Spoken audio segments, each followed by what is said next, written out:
Hi everyone, welcome back to World History to 1500. Today we're going to be looking at Christian Europe and what you might call medieval Europe or Middle Ages Europe. Um, we're going to be looking at the legacy of Rome in northwestern Europe, the spread of Christianity, cultural clashes and the Crusades being fairly well known and talked about in the textbook, so we'll talk about those a little bit. And also more broadly, kind of what it means to be medieval, what that terminology really indicates and means in Europe, and I might compare a little bit to other places. This lecture will align with the chapter 11 from the textbook. Your reading is page 244 to 269 in the textbook. And also towards the end of the lecture, I think at the very end of the lecture, I have a few sets of primary sources for you to look at. If you're thinking about finding sources for your source analysis paper, which is now a few weeks away as we get towards the end of the term, about a month away, I have a few databases and other collections you could look at. I don't think we'll look at any in particular, but I might browse through them a little bit.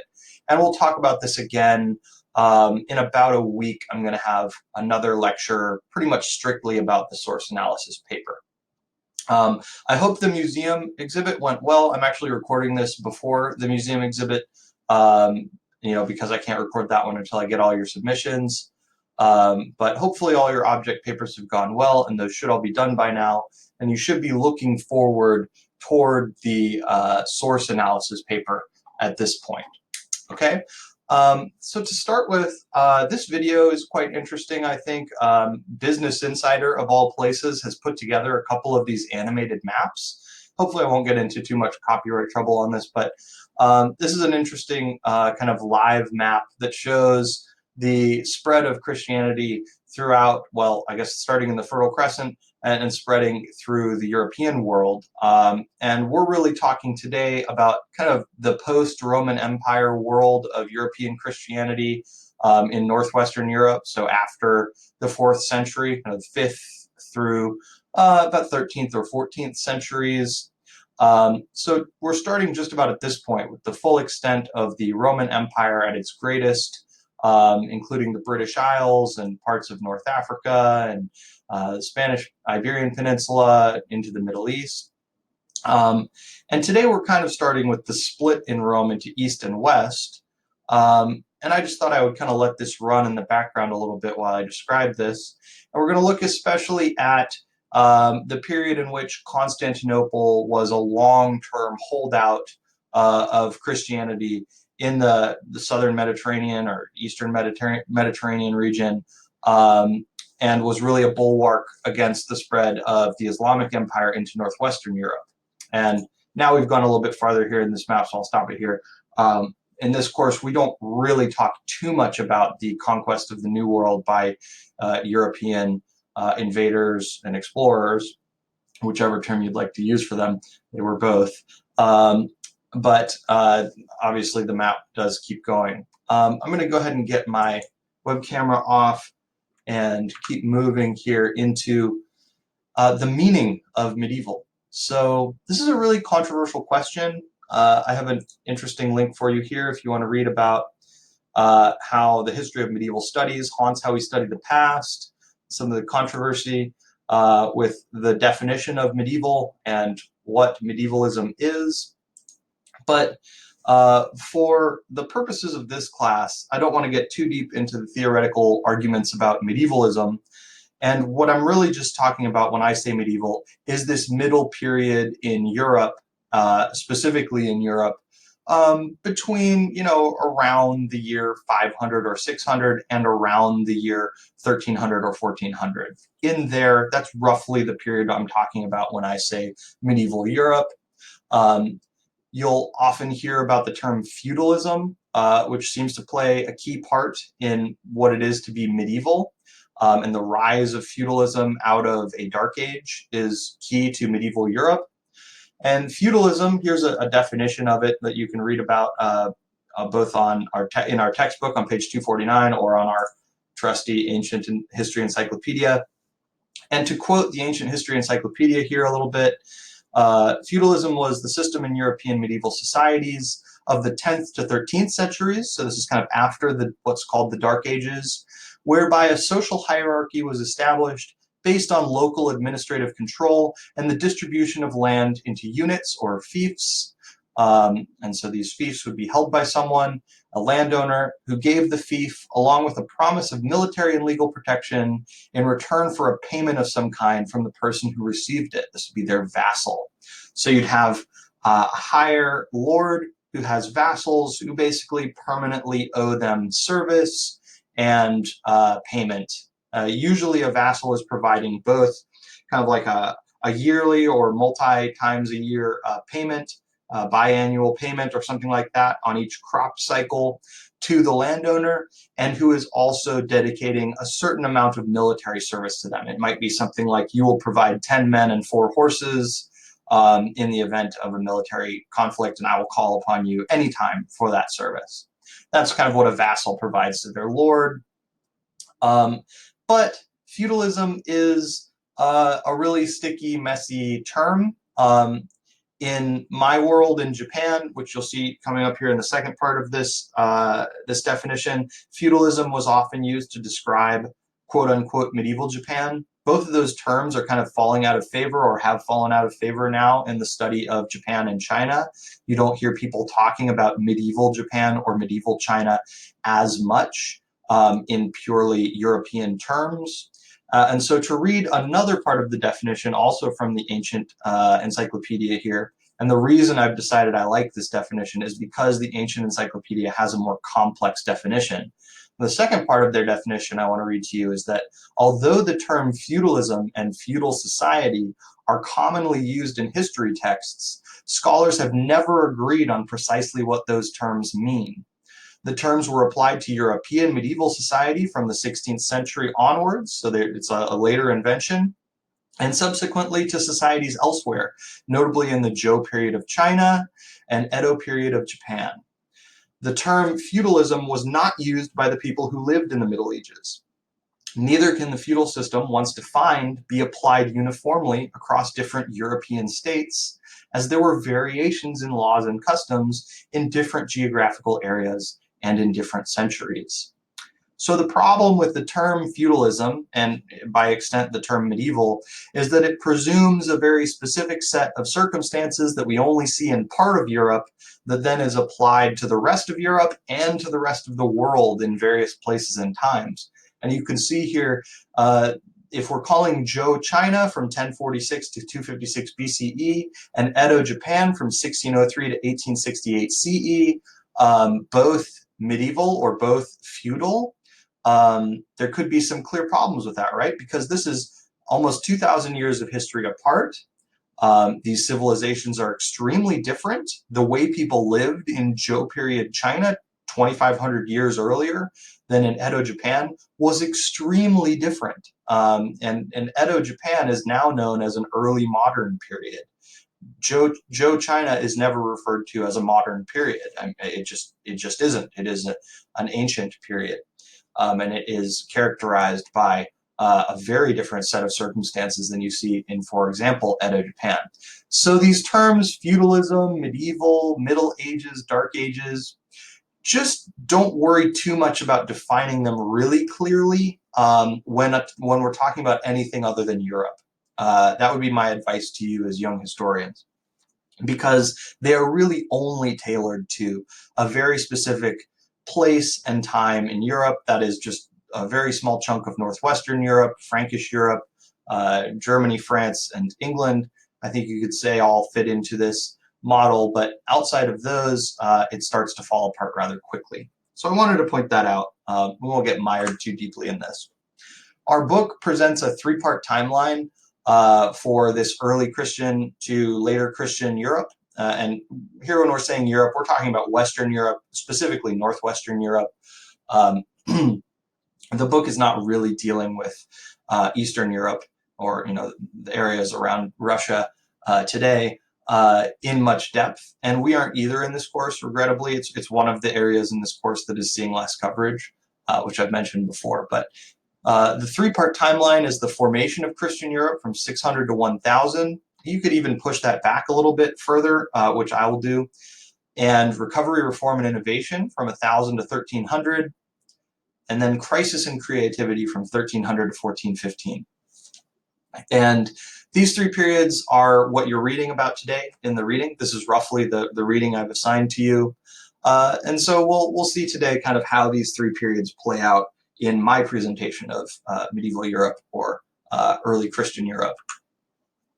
But I think we should look backwards. I think we do need to go back to before the year 600, at least a little bit, to look at the legacy of Constantine and Constantinople, which goes back about 300 years earlier, 250 years earlier, because Constantine and Constantinople embodies the shift from polytheism to monotheism, which we've seen and talked about in our discussion on our discussion board. And also, we see during this period the beginning of the split between Eastern and Western Rome, which we see in Byzantium as a new Christian capital city in Constantinople. So the Byzantine Empire, this map is quite useful. It shows the extent of the empire under Justinian I. So this is right around the time we're talking about here as the beginning of Christian Europe, according to our textbook, just before it by about 50 years. And we see that this is a shrinking empire, right? So if you look at this red line, this is the maximum extent of the Byzantine Empire. And by 1020, it has shrunk drastically to, I don't know, maybe 30% or less of its former size, if you're just taking land mass into account, if you're not counting the Mediterranean itself. Maybe 30 or 40%. And then by 1360, it is much, much smaller, 10% or less, probably significantly less than 10%, and mostly just centered around Constantinople. Constantinople is notably positioned here between the Black Sea and the Mediterranean, or the Aegean Sea, which feeds into the Mediterranean. And it is a bulwark. That's the way I will describe it today. It is a kind of long-standing holdout. It lasts until, I think, after the end of these three periods, by about 50 or 40 more years, I believe. And so the fall of Constantinople does not happen during the period that we're reading today, and it remains this long-standing holdout in the Christian Byzantine Empire, even after much of the territory around it has been conquered by the Islamic Empire and its descendants. So the Arab-Byzantine Wars of the 7th through 12th centuries really helped support this claim of Constantinople as a bulwark that allows Northwestern Europe to develop independently, I would say, its own Christian traditions. And these conflicts between the Arab state and the Byzantine state represent a continuous resistance to the expansion of the caliphates that we studied in week 7. Okay, so this is just this long-standing war that's going on, a war of attrition between the Arab states and the Byzantine states centered in Constantinople. So simultaneously, while this standoff is kind of going on for centuries in the Mediterranean, we see a number of missionary campaigns in Western Europe, and these start with Rome, in the 4th to 5th century, and then continue with the Byzantine, which is really a later Eastern Roman Empire in itself. And these Christian missionary campaigns are very successful. The bulk of Northwestern Europe converts from paganism. They're pagans, multiple gods, their own gods. You may have heard of some of them, and they vary across the places like the British Isles, to mainland Western Europe, to Scandinavia. They vary quite a bit. You might have heard of some of them. Some of them are very famous, like Thor. We have big movies about Thor still today, so who knows if Thor is really dead. So one of the reasons why this attempt at Christian missionary activity in the Northwest is so successful is that much of this area had already been in close contact with Rome or Roman influence. At its maximum, the Roman Empire included much of the British Isles and all of Northwestern Europe, France and Germany, what would become France and Germany. So there's already a connection to Rome that exists, and thus things that are Roman are not that foreign. There was probably some sense of what Christianity was, even though people were not being actively converted. It was probably seen as something that was not too surprising to the people of Northwestern Europe. As we've learned, polytheistic religions, like we saw in both India and in Greece, for example, just for two examples, are often fairly open-ended. They're fairly open to adding new gods in. So adding the Christian god into your paganist set or pantheon of gods would not be all that shocking or troubling to someone who is a pagan in Northwestern Europe. And also that much of this change, and I'll talk about this painting in a minute, despite artistic depictions to the contrary, occurred very slowly.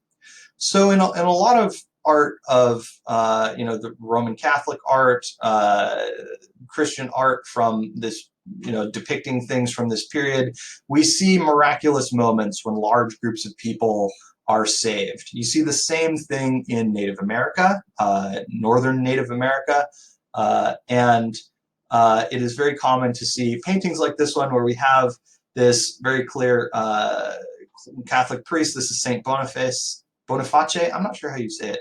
I think it's Boniface. Kind of felling this tree, and this tree is quite significant. You can read about it on your own a little bit, but I'll read a little bit about it to you now. But this may be the dawn of the Christmas tree. So I thought it was interesting to show it to you. And that this is a painting, this is a much more recent painting, but it's a painting of Saint Boniface in the early 8th century felling Donner's oak, which is also known as Thor's oak. So this is a tree that has value to Thor. And I'm going to read to you here from, I believe this is from the Hellenistic Studies page on Harvard on paganism to Christianity. Oh no, actually this is from the description of this painting, I'm sorry. So this painting itself, if you want to know about it, you can read it here. And in the description, they have an interesting little caption about this. So one of the most well-known events in the life of the saint is his felling of Donner's oak, a tree sacred to the god Thor, which grew in the area around what is now Fritzlar, possibly in the spot where the cathedral stands today. After Boniface cut down the symbol of pagan faith, many feared the vengeance of the Germanic god, which it stood for. However, when the wrath of Thor never came, Boniface took this as a sign of Christianity's superiority over the old gods and the heathen faith. So in this painting, we see this warrior putting down his shield and sword, and this is very clearly something like a Germanic warrior. We see people with their bows unstrung and putting down their weapons as they all kind of bow down to this bright and shining holy figure in Saint Boniface, who is, as you see here, just cut down this tree. We have the axe and then the cut down tree. And this may be where Christmas trees come from. This might be the first one. There's some debate about that. Excuse me. But another point to talk about is, did Christianity absorb and accept pagan beliefs? And yeah, they did, a lot of them. So this was not a one-way street wherein pagans were simply giving up their beliefs and absorbing Christianity wholesale. We see here, this PBS did a documentary about this, and they have a couple of little sections talking about how Christians participate in pagan culture. If you look at the variety of holidays that are celebrated in Christianity and the Christian world today, a lot of them come from paganism. The birth of Christ probably did not actually technically happen on Christmas, which is more aligned with the old pagan belief in the winter solstice. And so things as significant as the date that we celebrate the birth of Christ in Christmas are probably actually related to dates that were related to Northwestern European paganism and harvest culture in Northwestern Europe. And this is fairly well known. You can read about it. You could study it if you want to. Things like Halloween, etc. So a lot of the big celebratory festivals of the pagan world didn't actually go anywhere. They were just converted over into Christian holidays, at least in their name. If we look at from the Carolingian Empire onward, so the Carolingian Empire is a later appellation for the Empire of Charlemagne, and our book talks about this a lot. We see Charlemagne's empire is a short-lived empire. It doesn't last for very long, and it takes over these areas, France and Germany and Bavaria, what was Saxony, etc. It extends from the Italian peninsula up into Europe, Western Europe. And although it's a short-lived empire, it doesn't last for very long. It's the first in multiple phases of what comes to be known as the Holy Roman Empire, which lasts for 1,000 years. You can read about it here. So Charlemagne, his empire serves to kind of create this blank slate, or this idea of a broader empire in northwestern Europe that did not really exist before. And it would still take some time before the concept of an empire in Europe was fully accepted. There'd be a lot more state-to-state violence that would go on throughout the period of the Holy Roman Empire, and we'll see a messier map in a few minutes. But this is considered also to be the end of what would later be known as the Dark Ages, which lasts from 476 to 800, essentially the recession of Rome from northwestern Europe until the return of what was seen as the return of Rome and Charlemagne in northwestern Europe. So we have this 324-year-long, technically, period known as the Dark Ages. But I want to point out that the Dark Ages, this is a later terminology. This is something that's applied by historians and later emperors and kings, and that people living from 476 to 800 did not think they were living in a dark age. And in fact, for the average peasant, life probably was not that different. And in fact, this is a dark ages of rulers and kings and emperors and empresses and queens, more so than it is a dark age of actual everyday life. That's an important thing to point out. And the perception that historians have of something like the Middle Ages or Dark Ages has changed a lot in the last 50 years or so, because there's been an increasing interest in how everyday life functioned during these times, and it was not as radical a shift as you might think. You could study this on your own if you're interested. The book talks about it a little bit. And this is still part of the Middle Ages, which, if you want to put a technical start date on the Middle Ages, you can say the recession of Rome in northwestern Europe is the start of this Middle Ages for northwestern Europe. So the collapse of the Western Roman extent into Europe and the Renaissance, this is the era of the Middle Ages in northwestern Europe. We see during this time the development and division of church bureaucracy. We see a great schism in 1054. I'm going to talk about that, I believe, on the next slide or the slide after, in which there is a split that continues today, right? We still have Eastern Orthodox and Roman Catholic churches, if you're aware of these things, in Christianity. There are two schools, major schools of Christianity, and you could look at these kind of like you see schools in Hinduism or Buddhism. There are two main ones that survive in Christianity, which are Roman Orthodox and Eastern Orthodox. There are, of course, lots of other little ones with a smaller total number of people who adhere to them, but these are the two big ones, and they split in 1054. And I think this is a timeline that's in your textbook. I think this timeline is quite good overall, but I wanted to point out that one thing this timeline does not seem to include is this great schism, and I think it is a failure of the textbook that it doesn't talk about this at all. So I'm going to talk about it. I'm going to fill in the gap here. You can see on this map, this is roughly where this schism happens. It's kind of cuts right through the middle of the Mediterranean.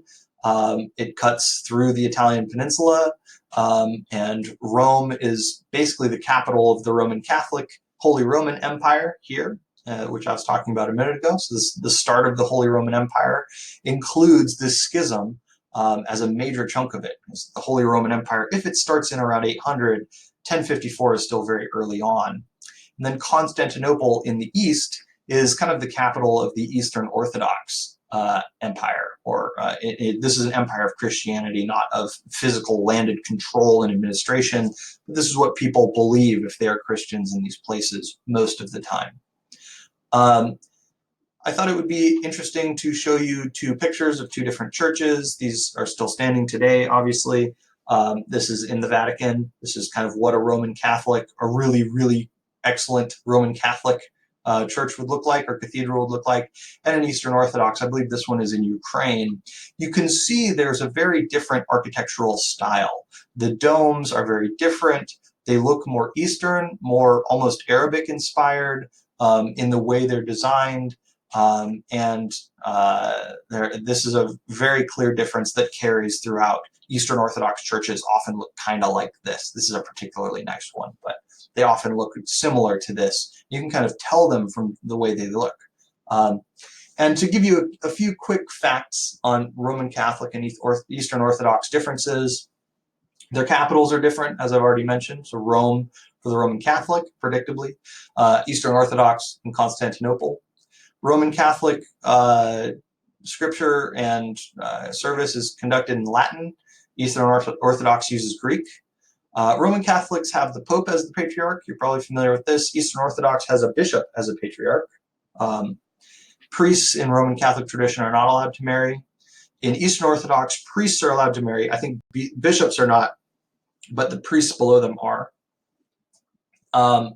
The way you interpret scripture is fairly different. In the Roman Catholic Church, you're meant to have the scripture, the Bible, read to you and interpreted in a sermon by the Pope, the bishops, and priests. So they're supposed to read it and then tell you what it means in their opinion.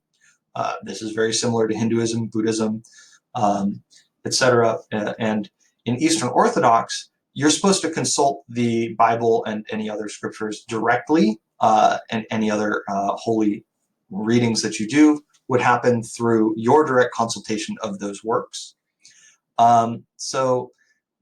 This is very different in that there's more room for interpretation, I would say, in Roman Catholic belief.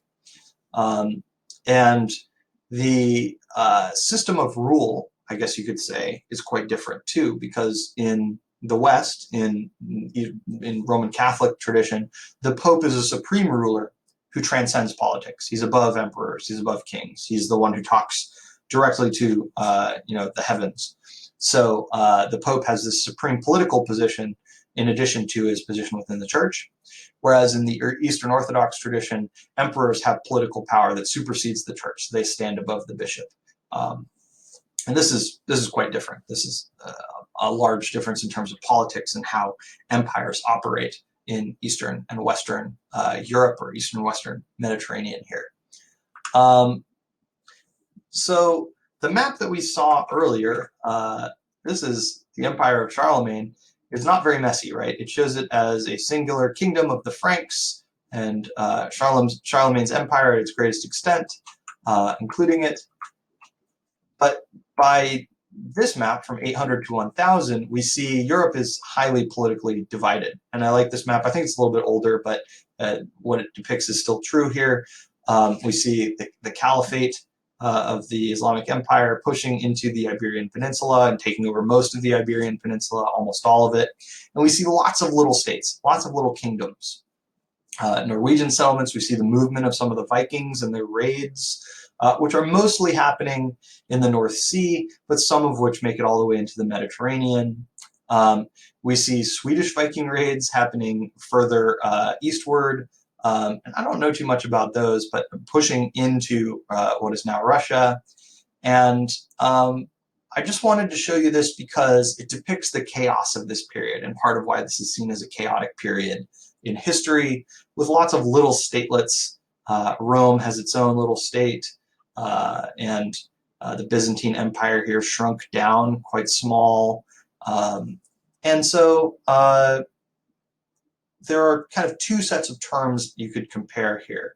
So is this a time of war, famine, plague, crusades, and schisms? Yes, it is. Is it a time of growth, trade, technology, education, and arts and culture? Yeah, it is. So this is a period in which it's easy to slip into viewing it one way or the other, often the first way here, as a very chaotic and destructive time. But as the book points out, and I think it does a good job doing this, this is also a time in which there is tremendous increases in trade and technology and interconnectivity. And a part of why we have all of these wars, all these conflicts, is because of that interconnectivity and a greater sense of the wider span of Europe around any of these smaller kingdoms. It's also a time of greater education. Of course, not a lot of people are literate, but for the educated elite, there is a better sense of the arts and science and mathematics, etc., which has spread, mathematics in particular from the East and from the Islamic world. And technology is improving. Life for many people is actually probably improving despite the fact that this is a dark time. And of course, arts and culture. Something I'll also talk about in my next lecture on Japan is that in times of chaos, it is often the case that arts and culture start to do very well and start to expand and adapt quickly, because each one of these states would have its own arts and cultural relics from these times. It is often through great destructive chaos that we see some of the greatest works of art emerge. So try not to think about it strictly in terms of one or the other of these when you're looking at the medieval period in Europe. Try to think of it as both a period of destruction and growth. The Crusades, I'm not going to talk too much about them. Someone made this slide. I'm indebted to them. I don't know who did it. It might be a high school teacher or something, but I saw it and I didn't have to write up my own, so I was very grateful.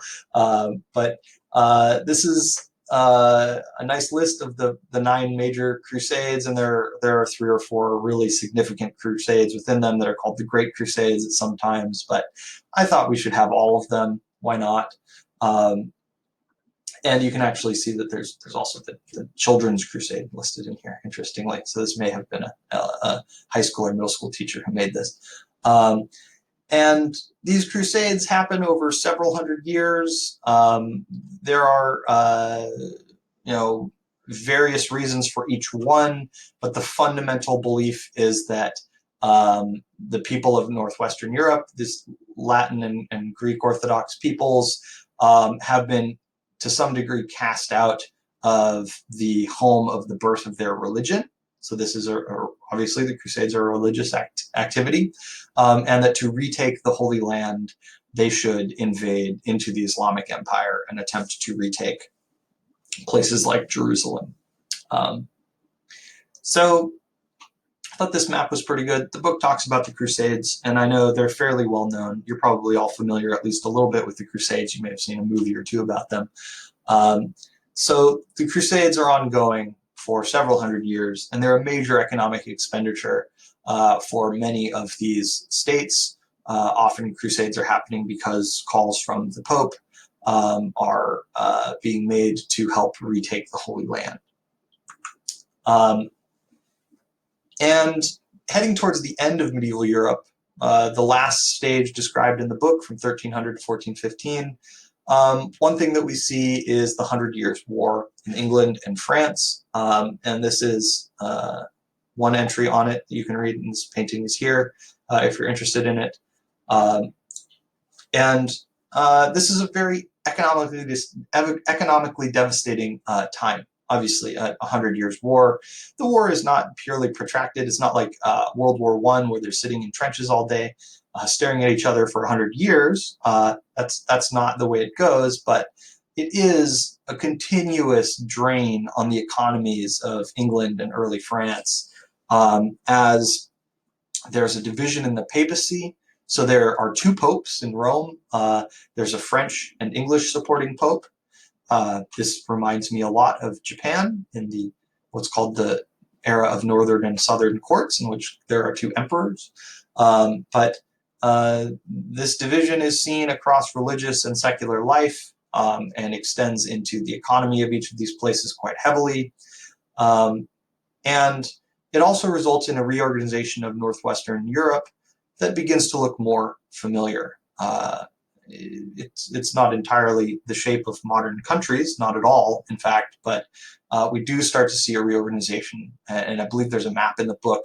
I should have copied it here, but it'll if you look at that map in the book when it's talking about this period, it will remind you more of what Europe looks like today than, say, the map from 2 slides ago, this This does not really look like Europe today at all, especially if you look at places like England or the Mediterranean. It's quite different. Okay. To wrap this up, I'm not a Europe specialist, so I'm not going to go too deeply into the Middle Ages here, but I thought I should give you some primary sources. I'll probably bring these back up in about a week when I talk about your source analysis paper. I wanted to share a few useful pages that have, most of them have multiple sources, and this image is one of the Dead Sea Scrolls. Maybe not the best source for you because these are usually not translated or fully understood. If you're interested in them, though, you could look at them. You could talk about them a little bit in your paper. If you're interested in medieval history, I have quite a few links here. I'll just show you a couple of them. From UC San Diego, the one that loaded first, so it wins. We have just many, many links on texts from the medieval period of Europe. English medieval legal documents from 600 to 1535, for example. And I haven't looked at this before, but you could look at this, and there's going to be lots and lots of court records and things like that. So here's a set of rolls that you could look at. And some of these are going to be physically in libraries. Some of them are going to be available online. That will depend from link to link. So you may want to look at like internet history source books. Fordham University, which I also link here. I think I link it somewhere else here. Anyway, Fordham University has an excellent internet history source book that has tons and tons of sources within it. So you might want to look at some of these if you're interested in medieval Europe, the Internet Medieval Source Book, for example, and you can find guides to finding primary sources here. History of Medieval and Renaissance Europe and Sources from BYU is a good page. And so you can find things like the writings of Tertullian, an early church father. And so this will have the entire writings in here, for example. So if you're interested in medieval Europe, I think these sources might be good. I might bring these back here in another week or so, but I wanted to get this list to you first. These are just a few I found. There are lots more out there. And this is just a good start for you if you're interested for your source paper and looking at some of these. For next time, be working on your short response number 5. That's coming up.